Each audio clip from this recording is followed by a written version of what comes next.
Hello, my name is Rob Bateman. I'm a mortgage originator with First Financial Federal Credit Union. We're located in Sparks, Maryland. Today, I'm going to be discussing the home buying process, what that entails from getting pre-approved for a mortgage, securing a property, getting a contract on it, applying for the loan, the steps to the loan, and then eventually settling on the property. So kind of from start to finish, what entails from becoming eligible for a mortgage and getting a mortgage and eventually hopefully moving into the property.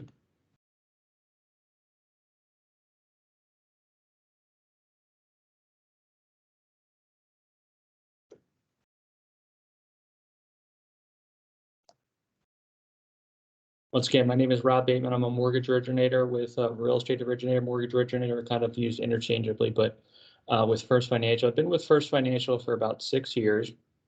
I've been in the mortgage real estate industry for over 15 years. So seen a bunch of different scenarios, different loan types over the years, and definitely different markets too. So very busy markets, sometimes very slow markets. So it's a cyclical industry. So it comes and goes, and depending on interest rates as well as demographics play a big role in that.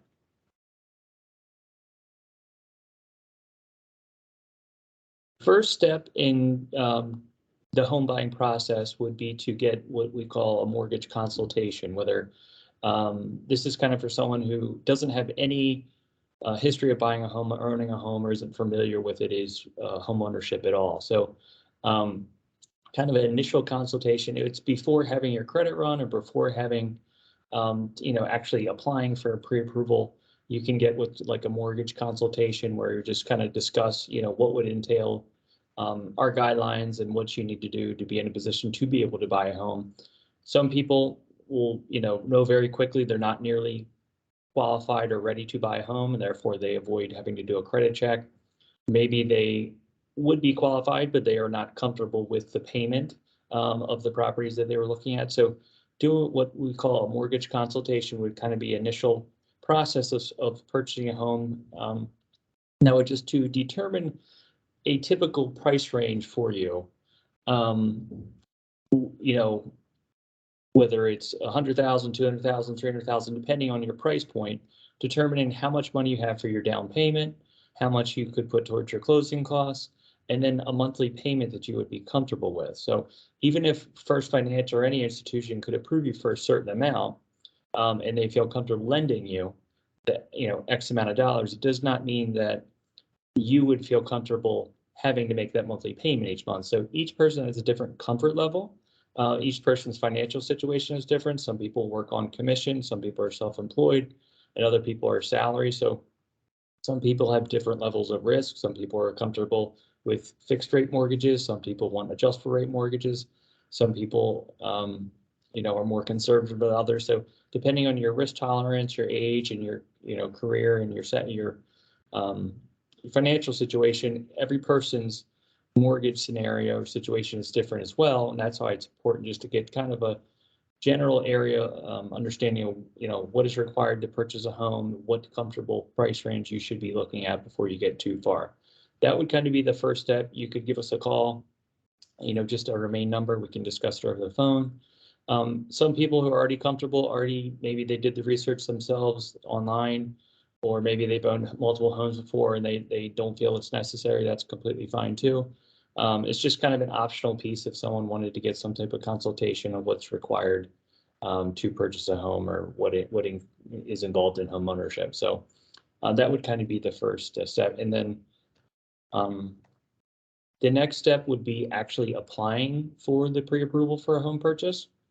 So before you go make an offer on a house, your real estate agent who you'd be working with will probably request that you get pre-approved for a mortgage. So they want to feel comfortable before they're going around showing you a bunch of different properties and spending a considerable amount of time. They want to make sure that a bank or financial institution would be able to get you a loan when it came to that point. So that is kind of the first step of the mortgage process, is what we call a pre-approval. And that is where you would gather up your income information, your assets, like as far as bank statements, 401k, if you're taking out money from your 401k to purchase a home. If you're self-employed, you may need your tax returns, business tax returns. If you're an employee, we typically just ask for W-2s, pay stubs, things like that, so that we can show that you would have sufficient means to be able to put a down payment on the house, as well as be able to qualify for the monthly payment. So that's kind of the first step of it, is just to get all of the information. That way, when you provide it to us, whether it be over the phone or if you do it online through our online mortgage application, that way you have up-to-date information. So some people, know exactly how much they make, exactly how much they have in their account. Other people may have don't keep too much of an eye on it, and it's good to narrow down the details before you get too far in the home buying process. So once you do get your financial documents as well as, information together, you can submit a pre-approval application, and that would require a credit check from all 3 credit agencies. And to submit that pre-approval, you can either do it by phone or you could do it online. A lot of stuff is done online now. Sometimes it's quicker just for you to you log into your First Financial portal, online banking portal, takes you to a secure application. You can upload your documents, you can fill it out and give us authorization to run your credit. And that's kind of the initial step there. So as long as everything is good, if we are able to pre-approve you based on the income information, based on your credit, based on your down payment history, employment history, all that stuff, then we would give you what's called a pre-approval letter, which you would take and give to your real estate agent, or you would provide it to a seller if there was no real estate agents involved. But eventually you would submit it with your real estate offer. That way the seller of the property feels comfortable that you could get a mortgage when you eventually had to. So the purpose of it's not required, but it's just kind of an industry standard where the agents look for it, the sellers look for it. That way they're not taking a house off the market that's listed for sale unless they felt comfortable that you could get financing and eventually get the mortgage. They don't want to take it off the market, find out 30 days later, 45 days later, that you were not qualified and it was just a waste of their time. So that's the point of the pre-approval, is not only to get your financial situation narrowed down and what you're comfortable purchasing a property for, the monthly payment, all that stuff, but also so that the seller feels comfortable that they're not wasting their time as you with the buyer, and they're not going to be taking their house off the market and not work out in the end. Assuming that you are able to get pre-approved for the price range you're looking for, or a different range that we determine, then the next step would be to locate a property and ratify a contract. So this is when you'd be actively shopping for homes. Some people do it casually before they do a pre-approval, just kind of keep an eye on the market. But once you do have a pre-approval is when you can start looking at properties. We generally keep the pre-approvals open for about 60 days, but we can do it longer if the buyer is actively looking for a property. Sometimes we do it for as long as 90 days or 120 days. The credit reports are good for 120 days, but we will keep it open past 60 days if the borrower does show interest and is actively looking.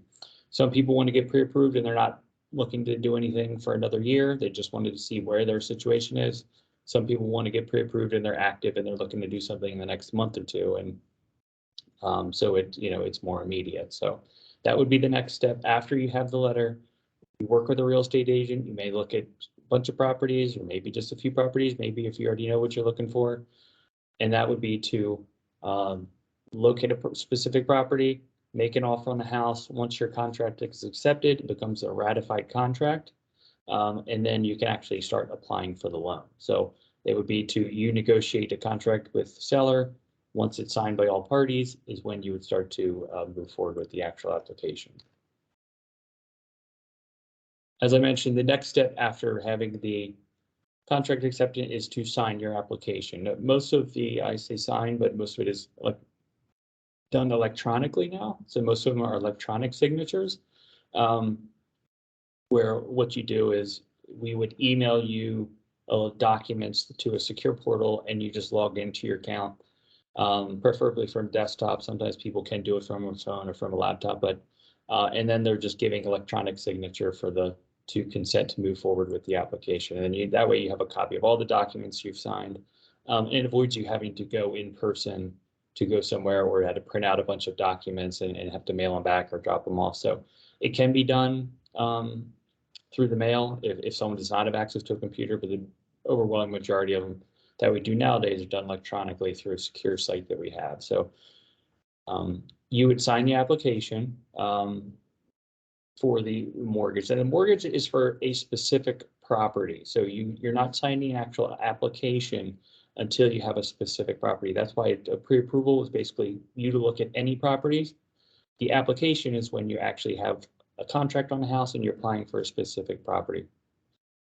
We cannot lock your interest rate in until you do have a ratified contract, and that is when you start the application. At the pre-approval stage, you're not locking your interest rate in. It's just floating, depending on the market. Interest rate is locked in after you secure a contract on a particular property. And based on the amount of time it takes you to track down those documents, we may need to get updated income and asset documentation from you. So we typically get it upfront to make sure that, you know, you're not wasting your time looking for houses you're not qualified for. We get it as part of the pre-approval. And then, but say, you know, you did not locate a property for 60 days, 45 days, some of those documents may have expired, and therefore we ask for updated documentation. And there's also some things we don't ask for with the pre-approval. If you are getting a gift, we don't require the gift to be already have been transferred. And there's some other things that we don't require the pre-approval step that may be required at the application step. So that would be the next step, is actually applying for the loan and submitting any updated documents that we may need. Typically, after you apply for a loan, you'd want to have what's called a home inspection done on a property. A home inspection, they're not required, but I'd say that you know, the overwhelming majority of people do get them unless the buyer is already you know, in the inspection industry, or already is very comfortable with home improvements or knows how to value properties, but or inspect properties. But this is when a home inspector would go out to the house, typically spend several hours there. The buyer typically would approve your real estate, or typically would attend. Your real estate agent would probably attend as well. And the home inspector would go through, take pictures of all the property, all the appliances, you know, inspect all the electrical work, make sure the water's running, sewage, and make sure there's no fire safety issues, make sure the foundation is structurally sound, make sure there's no plumbing issues that need to be resolved as well. So, and generally these, like I said, would take several hours. That's something that the buyer typically would attend. After the home inspection, the home inspector will put a report together. It may take a couple of days. They'd send it to you. It's generally 50 to 75 pages, and it would outline all the things that they felt need to be improved, or things that possibly they felt were, you know, structurally sound, and whether no work at all need to be done. So depending on the property, it determined, you know, there's different costs involved for the home inspections. Getting a condo home inspections done is certainly much quicker than getting a, you know, 4,000 square foot single family home inspected. So depending on the amount of bathrooms, the amount of rooms, the square footage of the property, it can be much lengthier depending on the property you're purchasing. So like I said, that is something that the buyer typically does attend, not required, it's optional. But and after the home inspection, if there are things that need to be done, it would be your opportunity to go to the seller, as long as there is it's not sold as is, and make them aware of those things, and see if they would possibly look to correct them, or maybe give you a credit, or possibly adjust the sale price if there was sufficient amount of work that need to be done. Oftentimes, as long as the property is not sold as is, meaning a home inspection is not part of the contract, as long as there's a clause in there, this would be the opportunity for the buyer to get out of a contract, get out of the real estate contract, if the property needs sufficient work. So say you're purchasing a home for, you know, $200,000, and they find out there's considerable mold, and it needs $20,000, $30,000 worth of work. This would be the chance to get out of the contract so that you're not forced as a buyer to move forward with it. But if it's a small amount, the home inspector may not recommend any repairs needed, maybe $500 worth of work for the minor things, and then maybe, you know, you don't have a concern, and you would worry about getting it fixed after you purchase the property. So the home inspection is, you know, oftentimes could be something that would, you know, derail a contract, or keep it from moving forward if there are, you know, structural problems with it that the home inspector says that the property needs a lot of work to it. And after you apply for the mortgage, kind of in between, typically you have the applying, and while you're gathering information, you do the home inspection, usually within the first week or so after you sign your contract. So you want to do the home inspection up front, because you don't want to waste 30 to 45 days and then find out at the end that there's major work that needs to be done to the house. So after the home inspection, generally you would have all your documents ready and signed, and then we'd send it to our loan processing here. We do process and underwrite in-house at First Financial, so we're not sending it to a different state or different county like some other institutions. And we go to our processing department here. They would review all the documentation you provided so far. They would also order the appraisal, and we'll go into what the appraisal entails, but and they also resolve any other issues that we have possibly need clarification on the credit, employment, or things like that that need to be resolved. So the first step would be working with a mortgage originator of First Financial. Then it would go to our processing department. You're still working with the originators throughout the whole process, but we have other staff, processors, underwriters that do review your file and assist with the files as well. The next step after the file goes to our processing department, they would order the appraisal. This is where a licensed appraiser would independently inspect the property, give an opinion of the value of their home, of the home. The originators here cannot speak with we cannot select the individual appraiser. We can't, pick our own preference or our guy to go out there or something. It has to be done through a roster of appraisers through an appraisal management company. And they would assign it to an appraiser kind of at random. And then the appraiser would reach out generally to the listing agent, the realtor who's selling the property for the seller. And they would coordinate a time to go in there to inspect the property. Now, typically the buyers do not attend the appraisal inspection. It's something that usually just the appraiser and the listing agent. Sometimes the buyer's agent will go, but it would be very rare for the buyer to actually attend. The appraisal inspections are typically pretty quick. They're not as long as a home inspection is. Like a home inspection is usually several hours long, where you may have to take off work or do it on a weekend or something when you have the time to allocate to it. The appraisal actual inspection may only be 15, 20 minutes, half hour. A lot of the appraisal work that is being done is inspecting other properties in the neighborhood and trying to determine the value of the home, rather than actually inspecting each and every little corner of the home like a home inspector would. So appraisal inspections are much quicker. Most of their work and time that they put in is inspecting the trends in the neighborhood, the values of other homes that have sold, and coming up with a value for the property, whereas the home inspector is actually just going through and verifying the functionality of the property and that everything is structurally sound. So after the appraisal, generally they take 2-3 weeks to come back, depending on the property and availability appraisers, but they would do the inspection, and it takes them maybe another week or so for the report to come back. It would go for a review, and then after we do receive the appraisal inspection, we'd send a copy to the borrower so they have it for their records. That the appraisal comes back and everything is good to go, move forward. If the appraisal value came in low, that would be a time that you'd have to negotiate with the seller, or possibly adjust the sale price, or maybe you have to put a larger down payment. So most contracts are contingent on appraisal, but not all of them. So sometimes you may have to go back and adjust the sale price, or possibly put more money down, depending on what the appraisal came in at. If you're buying a home for $200,000, the value is $210,000. We're going to base your financing based on the lesser of the appraisal or the purchase price. So we base it on the $200,000. If you're buying it for $200,000 and the value comes in at $190,000, we would go off the $190,000. So you may have to either negotiate with the seller to come down on the price, or to possibly put a larger down payment on to still be able to be eligible for financing. So after the appraisal comes back, we'd send it to a loan underwriting. The underwriters are the ones that are essentially the decision makers of the loan, and they would be reviewing everything so far. They would review the income information, asset documentation, as well as appraisal, as well as title work.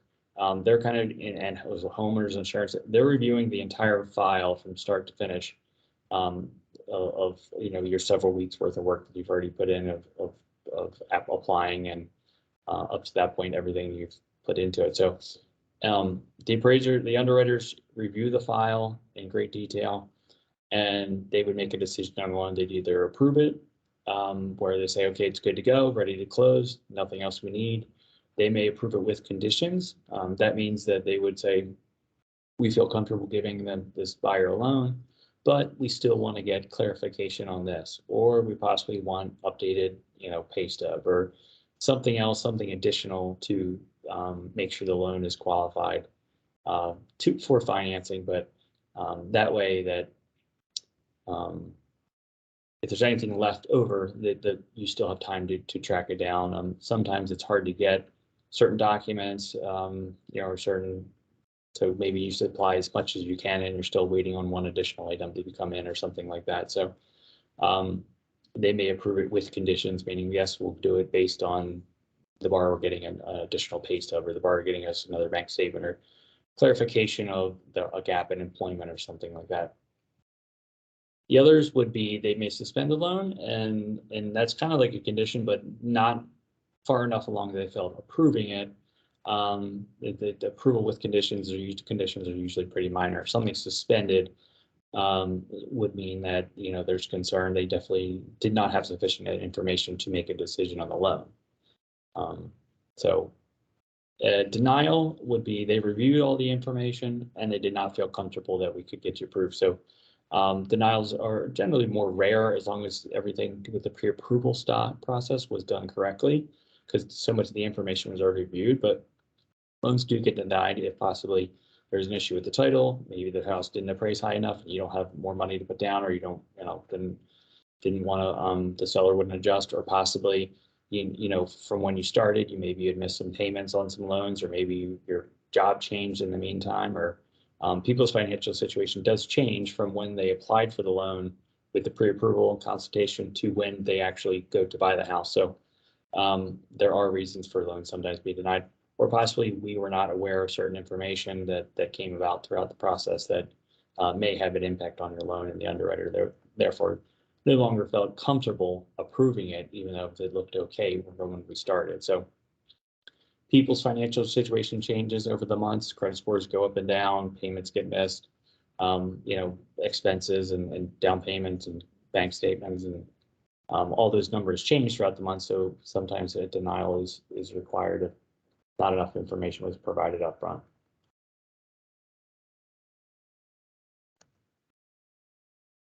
Assuming that everything was okay with your loan, and the other underwriter approved it, and nothing else was required, then would go just the final preparations for purchasing.